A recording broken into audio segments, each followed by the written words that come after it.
Hello बच्चों, कैसे हो आप। वेलकम है आपका मेरे चैनल सीए शिवांगी कालरा में। चलिए हम अपना स्टार्ट करते हैं एक नया टॉपिक, बैंक रिकन्सिलेशन स्टेटमेंट, जो कि क्लास 11 का टॉपिक है। बैंक रिकन्सिलेशन स्टेटमेंट वैसे तो एक बहुत ही सिंपल सा टॉपिक है, बट मैंने देखा है यहाँ पे स्टूडेंट बहुत कंफ्यूज रहते हैं, समझने में बहुत प्रॉब्लम होती है, क्या ऐड होना है क्या माइनस होना है, बहुत कन्फ्यूज़न रहता है। इस चैप्टर को समझने के लिए अगर हम इसका प्रैक्टिकली अगर हम इसको सोचें ना, प्रैक्टिकल एग्जाम्पल के साथ इसको समझे, तो ये चैप्टर बहुत ईजिली समझ में आ जाएगा। ठीक है। और इस वीडियो में मैंने इस चैप्टर की थ्योरी कवर करी है। ठीक है। अगर मैं इसके सारे एग्जांपल्स थ्योरी एक साथ कवर करूँ तो वीडियो बहुत लंबी हो जाती, तो फिलहाल हम इस वीडियो में इसकी चैप्टर की थ्योरी पढ़ेंगे और आगे की वीडियोस में मैं अलग अलग सिचुएशन के साथ आपको इसके क्वेश्चन समझाऊंगी। तो स्टार्ट करते हैं बच्चों। फर्स्ट है हमारा मीनिंग। बैंक रिकन्सिलेशन स्टेटमेंट बनाने से पहले हमें ये पता होना चाहिए कि बैंक रिकन्सिलेशन स्टेटमेंट होता क्या है। कोई भी चैप्टर का हम प्रैक्टिकल अगर करना चाहते हैं, उसकी अगर हमें थ्योरी अच्छे से पता है तो वो अच्छे से बेस उसका अच्छा बनता है। तो समझते हैं। Bank reconciliation statement is a statement prepared by the account holder on a particular date to reconcile the bank balance as per cash book with the bank balance as per bank statement or bank passbook, showing entries because of which difference between the two balance exist। ये meaning तो book में भी लिखा हुआ है। अब इसको main बात है, इसको हम समझते हैं। देखिए बच्चों, बैंक रिकन्सिलेशन स्टेटमेंट क्या होता है। Statement prepared by account holder, मतलब इसे बनाता कौन है, अकाउंट होल्डर। कोई पर्सन है, बिजनेसमैन, उसने अपना एक बैंक में अकाउंट ओपन किया हुआ है। ठीक है। तो वो अपना सारा जो भी बैंक में से रिलेटेड जो भी ट्रांजेक्शन्स करता है, उसके लिए हम कैश बुक बनाते हैं, cash book with bank column. तो वो सारा रिकॉर्ड अपनी कैश बुक में रखता है कि उसने कितना बैंक में कैश डिपॉजिट कराया, कैश विड्रॉल कराया, जो भी उसकी बैंक रिलेटेड ट्रांजेक्शन होती है वो अपने पास रिकॉर्ड रखता है। ठीक है। सेम एज इट इज़ जो रिकॉर्ड है बैंक जिसके हम कस्टमर हैं, जहाँ पे हमने अपना अकाउंट ओपन किया है बैंक में, किसी भी बैंक में, तो बैंक के लिए हम क्या हुए, कस्टमर, वो भी आपका आप रिकॉर्ड अपने पास रखेगा। तो वो जो रिकॉर्ड अपने पास रखता है वो किस में रखता है, बैंक पासबुक में। और उसको हम बैंक स्टेटमेंट भी बोलते हैं, बैंक स्टेटमेंट और बैंक पासबुक। तो अब क्या होता क्या है कि कुछ एक पर्टिकुलर कई बार क्या होता है कि जो कैश बुक और पासबुक का बैलेंस हमारा मैच नहीं हो पाता। वैसे तो इन दोनों का बैलेंस सेम होना चाहिए, क्योंकि सेम ट्रांजेक्शन इसमें होती है कैश बुक में, सेम ट्रांजेक्शन पासबुक में होती है, क्योंकि वो एक ही पर्सन का अकाउंट है। बट फिर भी इसके बैलेंस डिफरेंस होते हैं, और उसी डिफरेंस को पता लगाने के लिए हम क्या बनाते हैं, बैंक रिकन्सिलेशन स्टेटमेंट। अब ठीक है बेटा, तो हम यहाँ पर किसको मैच करते हैं, balance as per cash book और बैलेंस एज पर पासबुक को मैच करके पता लगाते हैं कि हमारा डिफरेंस किस रीज़न की वजह से हो रहा है।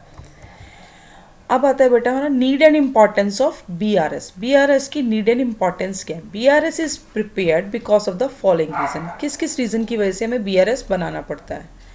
फर्स्ट है, it brings out the error if any committed either in the cash book और इन द पासबुक। सबसे पहले तो हमारे एरर, कोई भी अगर हमारी गलती हो जाती है हमसे कैश बुक बनाने में या फिर पासबुक में बैंक वालों से कोई गलती हो गई, अगर जब हम रिकन्सिलेशन करेंगे तो वो हमारे एरर सामने आ जाएगा। Undue delay in clearance of cheque deposited is known from the reconciliation. Reconciliations में हमारे जो चेक्स हैं जिसको क्लियर होने में बहुत ज़्यादा टाइम लग रहा है, वो भी पता लग जाता है हमें कि इस चेक में बैंक ने डिले कर दिया है। तो रिकन्सिलेशन से हमारे सामने ये सब बातें आ जाती हैं। Regular reconciliation discourage embezzlement. Simple सी बात है, अगर हमारा रेगुलर हम रिकन्सिलेशन करते रहेंगे तो हमारे एम्बेजलमेंट में भी डिस्करेज कमी होगी। Reconciliation helps in verifying the accuracy of entries recorded in the cash book. Reconciliation से हमारी जो कैश बुक में हम एंट्री कर रहे हैं वो रेगुलर हमारी वेरीफाई होती रहेंगी कि हमने प्रॉपर एंट्री की है या नहीं की। It shows actual bank balance. हमारा बैंक में एक्चुअल बैलेंस अवेलेबल कितना है, हमें रिकन्सिलेशन से वो पता लगता है। ठीक है बेटा। नेक्स्ट टॉपिक है हमारा रीज़न ऑफ डिफरेंसेस। डिफरेंसेस होते हैं हमारे बैलेंस में, मतलब कि balance as per cash book और बैलेंस एज पर पासबुक, दोनों में बैलेंस जो है डिफरेंस आता है।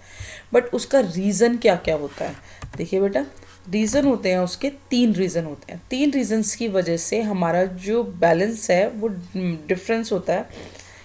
फर्स्टली है difference due to timing, transaction recorded by the bank और एरर्स। ये 3 रीज़न की वजह से हमारे जो है दोनों बैलेंस मैच नहीं हो पाते। इसको डिटेल में पढ़ते हैं। सबसे फर्स्ट है हमारा टाइमिंग डिफरेंस। टाइमिंग डिफरेंस में हमारे 2 पॉइंट कवर होते हैं, 2 ही कवर होते हैं। इसको मैं एक एक आपको एग्जांपल के साथ समझाती हूँ। फर्स्ट है हमारा check deposited into the bank but not yet cleared. हमने बैंक में चेक डिपॉजिट कराया बट वो क्लियर नहीं हुआ। इसके लिए एक एग्जांपल के साथ आपको समझाती हूँ। आप एक बिजनेसमैन है, बिजनेस कर रहे हैं, आपके कस्टमर ने आपको एक चेक दिया, पेमेंट दी और वाया चेक दिया। जिस दिन आपके पास चेक आया, आपके पास कस्टमर ने चेक दिया 29 मार्च को, आपने क्या अपनी कैश बुक में रिकॉर्ड कर दिया और अपना बैंक बैलेंस बढ़ा दिया 10,000 से कि मेरे पास तो पेमेंट आ गई, और सेम डे जाके आपने चेक कहाँ डिपॉजिट करा दिया? बैंक में। आपने अपनी कैश बुक में एंट्री कब कर दी? 29 मार्च को ही आपने अपना बैंक बैलेंस बढ़ा दिया कि मेरे पास पेमेंट आ गई। अब जब वो आपने चेक बैंक में डिपॉजिट कराया है तो बैंक इसको चेक को क्लियरिंग के लिए भेजेगा। भाई जिस बैंक का भी वो चेक होगा वहाँ क्लियरिंग के लिए जाएगा और उसके बाद आपके अकाउंट में पैसे आएंगे।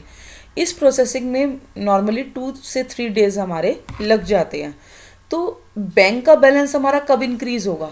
जबकि वो चेक क्लियर होकर आपके अकाउंट में आ जाएगा। तब तक के लिए हमारी जो कैश बुक है, पासबुक का बैलेंस मैच नहीं करेगा, क्योंकि आपने तो 10,000 से अपना बैलेंस बढ़ा दिया और जबकि पासबुक में आपका बैलेंस अभी तक नहीं बढ़ा है। और 31 मार्च को जब हम रिकन्सिलेशन बनाएंगे तो हम देखेंगे कि हमारा कैश बुक और पासबुक का जब हम मैच करेंगे 31 मार्च को, जब हम क्लोजिंग करते हैं, बैलेंस शीट बनाते हैं अपनी, तो हम देखते हैं कि हमारा बैलेंस जो है मैच नहीं कर रहा। अब हमें ये नहीं पता कि किस वजह से मैच नहीं कर रहा, तो उसी रीज़न का पता लगाने के लिए हम क्या करते हैं? बैंक रिकन्सिलेशन बनाते हैं और इसी को हम बोलते हैं टाइमिंग डिफरेंस। भाई हमने जो एंट्री पेमेंट की आज की डेट में कर दी, बैंक में कब होगी? वो 2-3 डेज बाद। यानी कि टाइमिंग डिफरेंस की वजह से हमारे बैलेंस क्या होते हैं? डिफर होते हैं। इसका सेम एग्जाम्पल एक और है, check issued but not yet presented for payment. इसका भी एग्जाम्पल लेते हैं। जैसे कि कस्टमर आपको चेक दे रहे हैं, ऐसे ही आप अपने सप्लायर्स को पेमेंट दे सकते हैं वाया चेक। आपने चेक इशू कर दिया, अपनी पेमेंट दे दी। पेमेंट जिस दिन आपने दी, आपने 30 मार्च को पेमेंट दी 20,000 की, और आपने चेक अपने बैंक बैलेंस को क्या कर दिया? माइनस कर दिया। अपने पास जो आपने कैश बुक मेंटेन की हुई है वहाँ पर आपने एंट्री कर दी कि मैंने तो 20,000 की पेमेंट दे दी और अपना बैंक बैलेंस आपने माइनस कर दिया। अब जो सप्लायर है आपका, उसके पास 3 मंथ्स का टाइम होता है, चेक को कभी भी जाके अपने क्लियर करा सकता है, अकाउंट में डिपॉजिट करा सकता है। अब कस्टमर ने 1 वीक तक चेक अपने पास रखा, उसको बैंक के पास वो लेके ही नहीं गया। अब जब बैंक के पास चेक आया ही नहीं तो वो क्लियर क्यों नहीं हुआ? तो इससे क्या होगा? बैंक का बैलेंस जो है वो इंक्रीज रहा और कैश बुक का बैलेंस आपने कम कर दिया। जब 31 मार्च को क्लोजिंग होगी, आपकी बुक्स मैच करेंगे तो क्या होगा? कैश बुक और पासबुक दोनों मैच नहीं करेंगे, क्योंकि आप ऑलरेडी अपना बैंक बैलेंस माइनस कर चुके हैं और जबकि पासबुक का balance as it is available है। 20,000 से आपका वो डिफ़र करेगा, लेकिन आपको जब मैच करेंगे बैलेंस तो आपको नहीं पता पड़ पाएगा कि भाई क्यों डिफ़र आ रहा है। तो उसी डिफरेंस को पता लगाने के लिए हम क्या बनाते हैं? Bank reconciliation statement. ये 2 थे हमारे टाइमिंग डिफरेंस की। टाइमिंग की वजह से जो हमारे बैंक बैलेंस और कैश बुक का जो बैलेंस है वो मैच नहीं हो पाता। ठीक है बेटा। दूसरा रीज़न है हमारा ट्रांजेक्शन रिकॉर्डेड बाय बैंक। कुछ ट्रांजेक्शन ऐसी होती हैं जो बैंक रिकॉर्ड कर देता है और हमें कैश बुक में रिकॉर्ड नहीं कर पाते, हमें थोड़ा लेट पता लगता है, हमें नहीं पता पड़ पाता।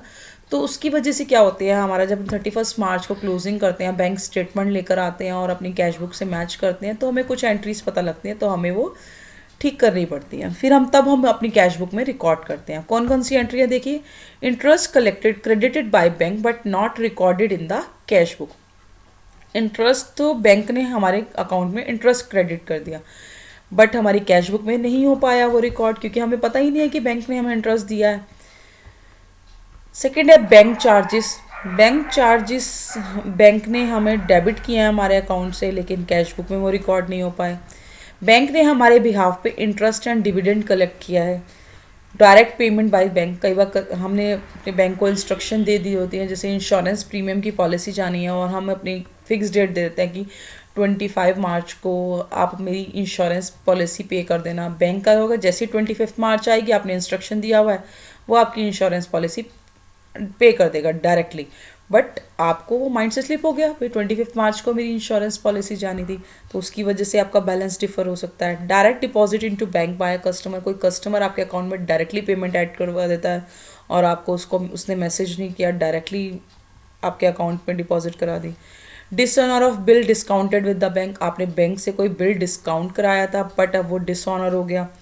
या bill collected by bank on behalf of customer, customer के बिहाफ पे बैंक ने कोई बिल कलेक्शन किया है। तो ये सारी ट्रांजेक्शन ऐसी है जो बैंक में तो रिकॉर्ड हो जाती हैं बट पासबुक में रिकॉर्ड नहीं हो सॉरी कैश बुक में रिकॉर्ड नहीं हो पाई है। और तीसरा है हमारा एरर्स, भाई कि अगर हमने कोई अमाउंट हमें 20 जैसे जस्ट लाइक देखा हमारा अमाउंट था कैश बुक में पेज पे 2598 और नेक्स्ट पेज पर ले जाते हुए उसे हमने टोटल को क्या कर दिया 2589, हमारी कैश बुक का बैलेंस गलत हो गया। अब हम पासबुक से मैच करने बैठेंगे, पासबुक तो हमारी एक्चुअल ठीक चल रही है लेकिन हमने कैश बुक में गलती कर दी जिसकी वजह से बैलेंस डिफर हो गया।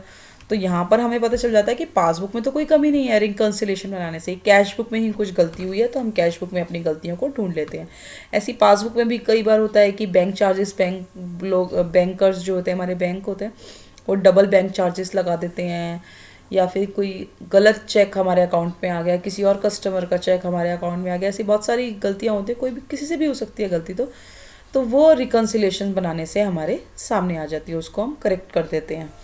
ठीक है बेटा, ये 3 रीज़न थे जिसको हमने डिटेल में पढ़ा, timing difference, transaction recorded by bank और एरर, जिसकी वजह से हमारे जो होते हैं कैश बुक और पासबुक का बैलेंस मैच नहीं हो पाता है।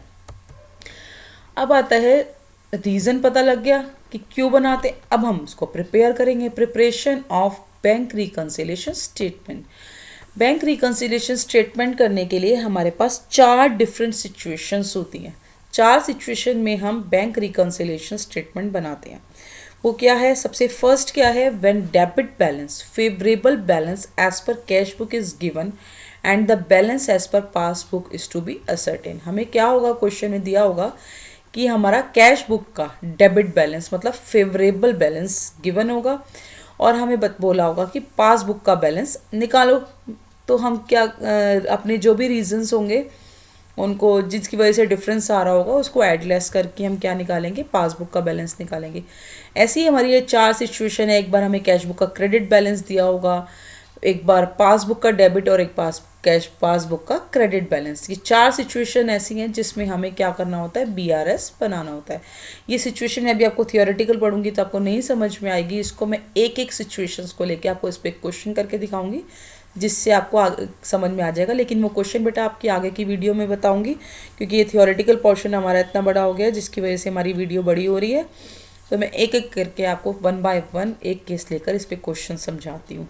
ठीक है बेटा, अब हमारा एक पॉइंट छोटा सा हम समझ लेते हैं यहाँ पर क्वेश्चन से पहले कि हमारा फेवरेबल बैलेंस क्या होता है, अनफेवरेबल। फेवरेबल जो हमारे लिए, फेवरेबल मतलब कि पॉजिटिव बैलेंस और अनफेवरेबल मतलब कि नेगेटिव बैलेंस।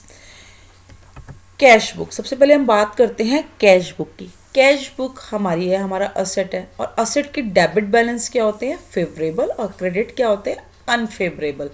तो जब भी हमें बोला होगा balance as per cash book debit तो हमारा कौन सा बैलेंस होगा, फेवरेबल। और अगर हमारा बोल रखा हुआ credit that means cash book का नेगेटिव बैलेंस, अगर कैश बुक नेगेटिव जा रही है दैट मीन्स वो हमारे लिए फेवरेबल नहीं हो सकती, वो तो हमारा अनफेवरेबल बैलेंस है।